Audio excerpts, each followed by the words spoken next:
ಬಾಬಾ ಬುಡನ್ಗಿರಿ ಬೆಟ್ಟ ಚಿಕ್ಕಮಗಳೂರು ಜಿಲ್ಲೆಯ ಉತ್ತರದಲ್ಲಿರುವ ಪರ್ವತವಾಗಿದೆ. ಇದು ಕರ್ನಾಟಕದ ಎರಡನೆಯ ಅತಿ ಎತ್ತರದ ಶಿಖರವಾಗಿದ್ದು, ಬಾಬಾ ಬುಡನ್ಗಿರಿಯು ಸೂಫಿ ಸಂತ ಬಾಬಾ ಬುಡನ್ ಅವರ ದೇಗುಲಕ್ಕೆ ಹೆಸರುವಾಸಿಯಾಗಿದೆ.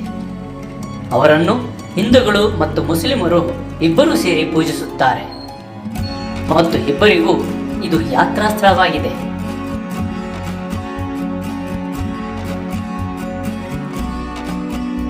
ಪರ್ವತ ಶ್ರೇಣಿಯು ಅದರ ಹಾವಿನ ಹಾದಿಗಳು, ಮೊರೈನ್ ಮತ್ತು ಕಲ್ಲಿನ ತೇಪೆಗಳು, ಹುಲ್ಲುಗಾವಲುಗಳು, ರೋಲಿಂಗ್ ಬೆಟ್ಟಗಳು, ಮುಲ್ಲೆನ್ಗೆರೆಗೆ ಹೋಗುವ ದಾರಿಯಲ್ಲಿರುವ ಬ್ಲೇಡ್ ರೆಕ್ಕೆಗಳು, ಕ್ಯಾಂಪ್ಗೆ ಮೈದಾನಗಳು ಮತ್ತು ಗುಹೆ ಅನ್ವೇಷಣೆಗಳಿಗಾಗಿ ಇದು ಪ್ರಸಿದ್ಧವಾಗಿದೆ.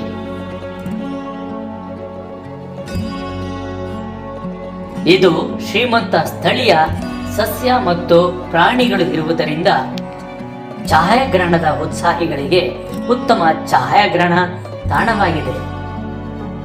ವಿಶ್ವದಲ್ಲೇ ಇದು ತುಂಬಾ ಪ್ರಸಿದ್ಧವಾದ ಜಾಗವಾಗಿದ್ದು, ವಿಶ್ವದ ಅನೇಕ ಊರುಗಳಿಂದ ಬರುವ ಯಾತ್ರಿಗಳು ಇಲ್ಲಿನ ಸೊಬಗನ್ನು ನೋಡಿ ಆನಂದಿಸುತ್ತಾರೆ.